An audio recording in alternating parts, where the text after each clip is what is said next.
오늘 함께 볼 하나님의 말씀은 요한복음 7장 53절에서 8장 20절까지 말씀입니다. 요한복음 7장 53절에서 8장 20절까지 말씀입니다.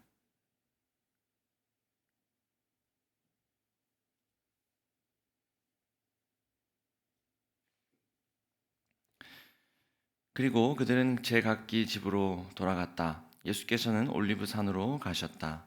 이른 아침에 예수께서 다시 성전에 가시니 많은 백성이 그에게로 모여들었다. 예수께서 앉아서 그들을 가르치실 때에 율법 학자들과 바리새파 사람들이 간음을 하다가 잡힌 여자를 끌고 와서 가운데 세워놓고 예수께 말하였다. 선생님이 여자가 간음을 하다가 현장에서 잡혔습니다. 모세는 율법에 이런 여자들을 돌로 쳐 죽이라고 우리에게 명령하였습니다. 그런데 선생님은 뭐라고 하시겠습니까? 그들이 이렇게 말한 것은 예수를 시험하여 고발할 구실을 찾으려는 속셈이었다. 그러나 예수께서는 몸을 굽혀서 손가락으로 땅에 무엇인가를 쓰셨다. 그들이 다그쳐 물으니 예수께서 몸을 일으켜 그들에게 말씀하셨다. 너희 가운데서 죄가 없는 사람이 먼저 이 여자에게 돌을 던져라. 그리고는 다시 몸을 굽혀서 땅에 무엇인가를 쓰셨다. 이 말씀을 들은 사람들은 나이가 많은 이로부터 시작하여 하나하나 떠나가고 마침내 예수만 남았다. 그 여자는 그대로 서 있었다. 예수께서 몸을 일으키시고 여자에게 말씀하셨다. 여자여, 사람들은 어디에 있느냐? 너를 정죄한 사람이 한 사람도 없느냐? 여자가 대답하였다. 주님, 한 사람도 없습니다. 예수께서 말씀하셨다. 나도 너를 정죄하지 않는다. 가서 이제부터 다시는 죄를 짓지 말아라. 예수께서 다시 그들에게 말씀하셨다. 나는 세상의 빛이다. 나를 따르는 사람은 어둠 속에 다니지 아니하고 생명의 빛을 얻을 것이다. 바리새파 사람들이 예수께 말하였다. 당신이 스스로 자신에 대하여 증언하니 당신의 증언은 참되지 못하오. 예수께서 그들에게 대답하셨다. 비록 내가 나 자신에 대하여 증언할지라도 내 증언은 참되다. 나는 내가 어디에서 와서 어디로 가는지를 알고 있기 때문이다. 그러나 너희는 내가 어디에서 왔는지도 모르고 어디로 가는지도 모른다. 너희는 사람이 정한 기준을 따라 심판한다. 나는 아무도 심판하지 않는다.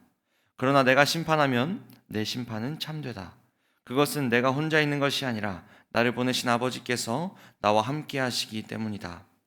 너희의 율법에도 기록하기를 두 사람이 증언하면 참되다 하였다. 내가 나 자신에 대하여 증언하는 사람이고 나를 보내신 아버지께서도 나에 대하여 증언하여 주신다. 그러자 그들은 예수께 물었다. 당신의 아버지가 어디에 계십니까? 예수께서 대답하셨다. 너희는 나도 모르고 나의 아버지도 모른다. 너희가 나를 알았더라면 나의 아버지도 알았을 것이다. 이것은 예수께서 성전에서 가르치실 때 헌금궤가 있는 데서 하신 말씀이다. 그러나 그를 잡는 사람이 아무도 없었다. 그것은 아직도 그의 때가 이르지 않았기 때문이다. 아멘. 오늘 본문은 요한복음 7장 마지막 절에서 8장 20절까지 말씀으로 음행하다가 잡혀온 여인의 이야기와 또 자신을 빛으로 소개하시는 예수님의 말씀이 나옵니다. 본문을 보면 예수님께서는 올리브산에 올라가서 쉬신 후에 다시 성전으로 가셨습니다. 그리고 많은 사람들이 예수님의 가르침을 듣기 위해 모였습니다. 그때 율법 학자들과 바리새파 사람들이 한 가늠한 여인을 끌고 와 가운데 두고 예수님께 물었습니다. 4절과 5절입니다. 선생님, 이 여자가 간음을 하다가 현장에서 잡혔습니다. 모세는 율법에 이런 여자들을 돌로 쳐 죽이라고 우리에게 명령하였습니다. 그런데 선생님은 뭐라고 하시겠습니까? 오늘 본문 말씀은 이 율법 학자들과 바리새파 사람들이 이런 일을 하는 이유를 두고 예수를 시험하여 고발할 구실을 찾으려는 속셈이었다고 설명하고 있습니다. 이것은 예수님께서 어떤 대답을 하여도 예수를 고발할 수 있었기 때문인데요. 만일 모세의 율법을 따라서 여인을 돌로 쳐 죽이라고 말하면 예수가 이 사형을 집행하는 것으로 로마의 법을 어기는 것이 되고, 또 반대로 여인을 용서하게 되면 모세의 율법을 어기는 것이 되기 때문에 그것으로 고발하려는 속셈이었습니다. 이렇게 율법학자들과 바리새파 사람들은 예수님을 잡기 위해서 함정을 파며 접근해 옵니다. 그리고 안타깝게도 이 간음하다가 현장에서 잡힌 여인은 그들의 목적을 이루기 위한 하나의 수단 정도로 여겨집니다. 이들의 계략 앞에서 예수님은 몸을 굽히시고 손가락으로 땅에 무언가를 쓰십니다. 이때 무엇을 썼느냐를 두고 여러 추측이 있지만 알 수가 없습니다. 확실한 것은 예수님께서 그 다음에 하시는 말씀과 연관이 되어 있는 것이었을 거라는 겁니다. 그것을 다 쓰신 예수님은 이렇게 말씀하십니다. 너희 가운데서 죄가 없는 사람이 먼저 이 여자에게 돌을 던져라. 가늠한 여인을 아주 추악하고 더러운 죄인으로 바라보던 사람들이 그 말을 듣고 하나 둘씩 떠나갑니다. 오직 타인을 정죄하는 수단으로만 율법을 이해해왔던 그 무리들은 예수님의 질문을 듣고 그 율법의 잣대를 자신들에게 대어보기 시작합니다. 그리고 자신들의 죄를 깨닫고 돌아갑니다. 예수님은 이 질문 하나로 당시 이스라엘 사람들이 율법에 대해 가지고 있던 오해를 깨뜨리십니다. 율법은 정죄와 고발의 수단이 아니라 자신의 죄를 깨닫고 하나님의 은혜와 자비가 필요한 것을 느끼게 하는 이 거울과 같다는 것을 보여주십니다. 율법은 우리의 죄인됨과 또 하나님의 자비를 바라보게 하는 하나님의 선물인 것입니다. 그렇게 모두가 떠나가고 예수님과 여인만 남게 되고 이렇게 말씀하십니다. 너를 정죄한 사람은 어디에 있느냐? 여인이 말합니다. 주님, 한 사람도 없습니다. 그리고 주님 말씀하십니다. 나도 너를 정죄하지 않는다. 가서 이제부터 다시는 죄를 짓지 말아라. 여러분, 하나님의 아들이신 예수님, 거룩하고 흠이 없으신 그 예수님은 어쩌면 예수님의 말을 따르면 돌을 들어서 던질 수 있는 유일한 사람이었습니다. 그런데 예수님은 정죄하지 않으시고 용서하시고 은혜를 베푸십니다. 율법학자들과 바리새인들은 이 여인을 하나의 수단 정도로 여기고 데려왔지만 예수님은 달랐습니다. 이 여인을 인격적으로 대하시고 사랑과 용서를 베푸십니다. 그리고 오늘 우리에게도 예수님은 그렇게 용서를 베푸신 줄 믿으시기 바랍니다. 용서를 받은 우리는 예수님의 이 마지막 말을 또 기억해야 할 것 같습니다. 이렇게 말씀하시죠. 다시는 죄를 짓지 말아라. 결코 정죄함이 없는 그 용서를 받았지만 그 용서는 반드시 변화로 이어져야 한다는 것을 우리에게 보여주고 있습니다. 이것은 하나님의 자녀들의 삶이 용서받은 이후에 어떠해야 하는지를 보여줍니다.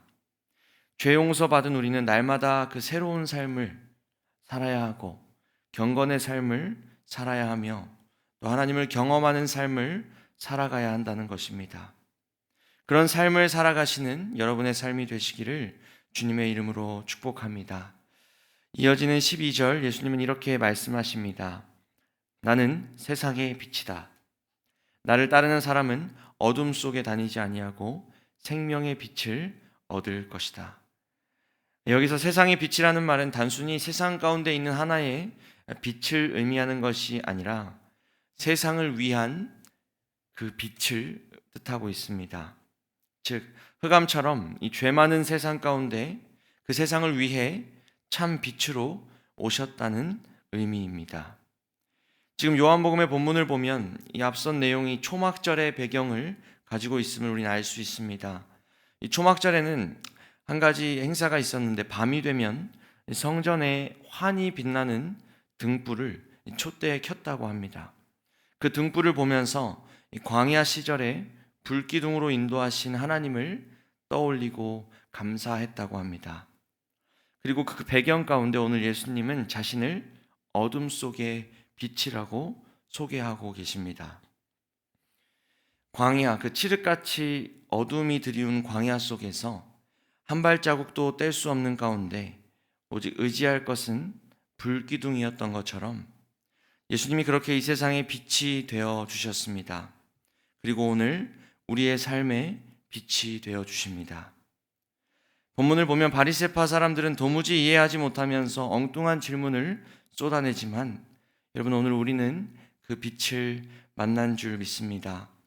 광야 속의 그 불기둥처럼 오늘 예수님께서는 우리의 불기둥이 되어 주시며 우리를 생명의 길로 인도해 주고 계십니다. 나아가 그 빛 가운데 거하는 우리 역시 세상의 빛이라고 말씀하십니다. 그 말씀을 따라 누군가에게 주님의 사랑을 전하고 주님의 그 빛을 비추어 주는 그 삶을 살아가는 우리 더향상교회가 되기를 주님의 이름으로 축복합니다. 함께 기도하겠습니다. 하나님 감사합니다. 오늘도 부족한 저희들을 기도와 말씀의 자리로 세워주시니 감사합니다. 주님, 가늠한 여인을 용서해 주신 것처럼 오늘 우리의 주홍빛 같은 죄를 용서해 주시니 감사드립니다. 주님 말씀하신 것처럼 용서받은 자답게 은혜 안에 살아갈 수 있도록 주님 인도하여 주시옵소서. 어두운 세상 가운데 빛으로 오신 주님, 오늘도 빛 되신 주님을 따라 이 어두운 세상 가운데 한 걸음 한 걸음 믿음의 발걸음을 뗍니다. 부르신 곳에서 빛 되신 주님 안에 거하며 또 세상의 빛으로 살아가는 우리 더향상의 모든 성도들 될 수 있도록 주님 인도하여 주시옵소서. 교회 직분자 선거를 앞두고 있습니다. 사람이 계획할지라도 그 걸음을 인도하시는 분은 하나님이시니 주님께 기도하며 준비되는 우리 교회 되게 하여 주시옵소서. 모든 과정이 순탄하게 또 은혜롭게 진행될 수 있도록 주님 붙들어 주시옵소서. 감사드리며 살아계신 예수님의 이름으로 기도드립니다. 아멘.